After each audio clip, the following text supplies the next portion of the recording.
Bonjour à toutes et à tous. Cette semaine, la CGT du CPN vous partage un certain nombre d'informations pouvant vous intéresser. On commence par les actus nationales. Sur notre site internet, vous retrouverez le compte-rendu de la 4e réunion qui s'est tenue sur la protection sociale complémentaire, donc avec les services du ministère.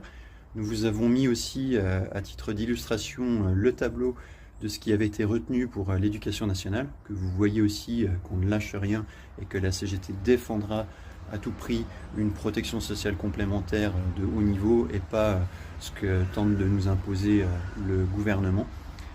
Ensuite, également sur notre site internet et sur les réseaux sociaux, le partage d'un article et d'une vidéo de Blast, de la journaliste Laurence Deleur, qui revient sur l'aide de l'État pour implanter les cliniques privées de psychiatrie. Donc ça fait écho au combat qu'a mené la CGT dès 2014 pour éviter l'implantation d'une clinique dans le Toulouat, qui s'appelle aujourd'hui Clinique Emeis Boucle de la Moselle. Donc là, c'est l'exemple de l'agglomération strasbourgeoise, et donc ça fait écho justement tout ce combat que mène la CGT pour renforcer une psychiatrie publique de proximité. Elle a préservé des intérêts capitalistes.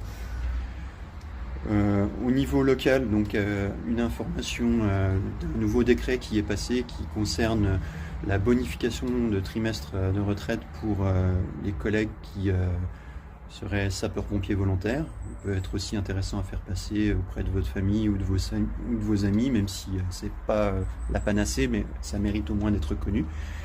Nous avons aussi pu renvoyer à la DRH de nouvelles propositions par rapport au protocole autorisation spéciale d'absence, dont le jour de repos. Nous vous en parlions la semaine prochaine, donc on ne lâche rien, on fait tout pour que ça soit le plus complet possible et que ces nouveaux droits profitent aux collègues.